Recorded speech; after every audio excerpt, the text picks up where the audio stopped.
As a father seeing my children's attitudes, behaviors changing regularly, and as a divorce attorney advising hundreds of parents and seeing their children, I can tell you that kids definitely have an impact from the process of divorce. I'm a child of divorce myself and know that the emotions change throughout the process and beyond the divorce itself, and it changes for each kid and how they respond to the situation. I'd like to talk to you about things you can do to, one, be observant of these changes and emotional impact on your kids, and two, how you can respond to it and best support them through the divorce process and beyond. Although most things are not constant in children's lives as they're changing and maturing, hopefully, and growing, there's certainly sudden and abrupt changes that you should be aware of during the divorce process. If your child has typically been an extrovert and now never wants to go hang out with friends, is always at home, doesn't speak to anyone, that may be a sign of them going through something based on the divorce process. On the opposite side, if your child has always been more keep to themselves, more reclusive, more of an introvert, and now they're out all the time, speaking all the time, interacting with people more often than normal, there's a point that can be a cause for concern as well. One of the biggest things to look for your kids is sudden and abrupt changes in how they behave, how they talk, how they react. These could be signs of them processing either intentionally or just going through trauma or emotions related to the divorce process. If you see emotional behavioral changes in your kids during the divorce process, it likely is an opportunity for you to parent and interact in that situation to help them through the process.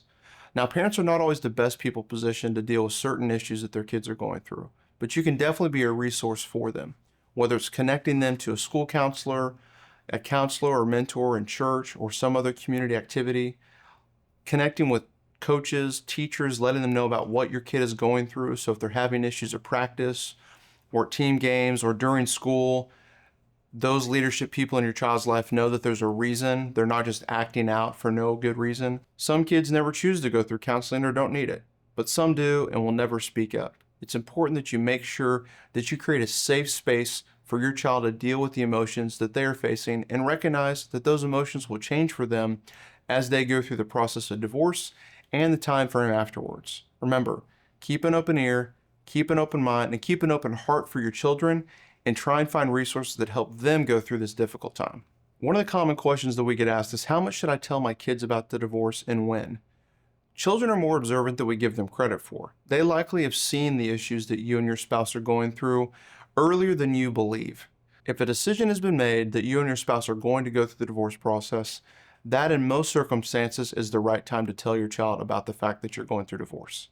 But every situation and every family dynamic is different. Think long and hard about the situation and circumstances with your children before making a decision on when to tell them, and that is one of the best topics of conversation you can have early on with your divorce attorney to make sure you're making the right decision about when to tell them. Another common question is, how do I tell my kids about divorce? As a child of divorce, I can certainly tell you that there is a good way and a bad way to tell your kids about the fact that you're going through divorce. I appreciate the fact that my parents told me in a constructive and safe way so that I had time to process the situation.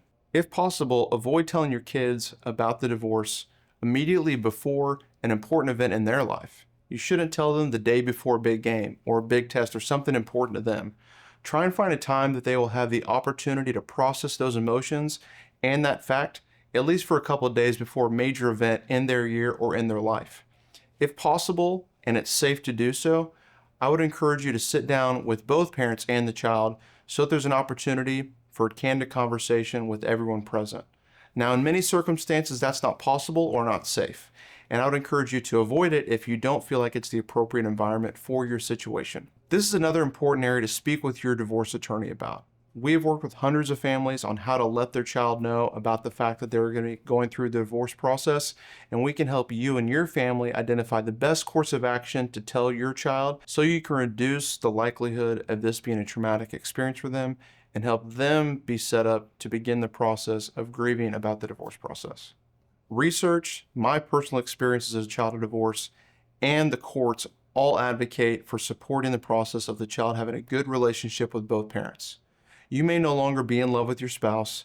You may no longer want to be with your spouse, but it's important that your child sees the opportunity for a healthier relationship with both of their parents. Now, there's certainly some circumstances where that's not safe or advisable to do so at this time, but let the child, if possible, or the court be the ones dictating that that's not appropriate right now. It's important that you support your child in recognizing the opportunity for, although changed, continued healthy relationship with your former spouse. Even if the dynamics of that relationship changes, the fact that you support your child pursuing a healthy relationship with their other parent will only benefit your relationship with the child long term, so long as it is in fact safe and not traumatic for your child to be in a relationship with the other parent. Whether or not a child or the children in a divorce should participate in therapy is really a question that must be answered in each individual case. But some of the things to consider is, how emotionally charged is your child? Are they someone that responds very powerfully to stimulus or other things that may cause emotions in their life? Are they someone that's very shut off and does not communicate openly about their emotions? Are they involved in things in their community that gives them the opportunity to have someone else other than you be a counselor or an adult that they can confide in? Kids that have those resources in play may be less likely to need the resource of a counselor, but it's important that every child recognize that there's nothing wrong with going to counseling, that you support them going through counseling, and support them finding other resources to deal with the situation. I can tell you personally, my parents' openness and support of me connecting to other adults that I trusted in my life played a major role in my healthy transition during their divorce. I played a lot of sports and was involved in youth group growing up, and so having those connections of adults I knew and trusted that I could confide in was a great resource for me through the process. And I encourage you to help your children recognize other adults that they trust and you believe you can trust to be a resource during the process for them. The co-parenting process will be different for every child and for every divorce. However, being aware of these common issues, hurdles, and the opportunities to minimize the negative impact on your child are important considerations throughout the process for you and your family. I hope this video has helped you to recognize some of the things you can do to better set up your child for success and emotional safety during the process of your divorce. I'm John Cannon with Cannon Associates, and if you have other questions about how to tell your child about divorce, what you can do to help your child be successful through the divorce process and on, I encourage you to contact us today to get answers to those questions. We'd be happy to schedule a free confidential case strategy session for you and get answers to your questions about divorce and co-parenting.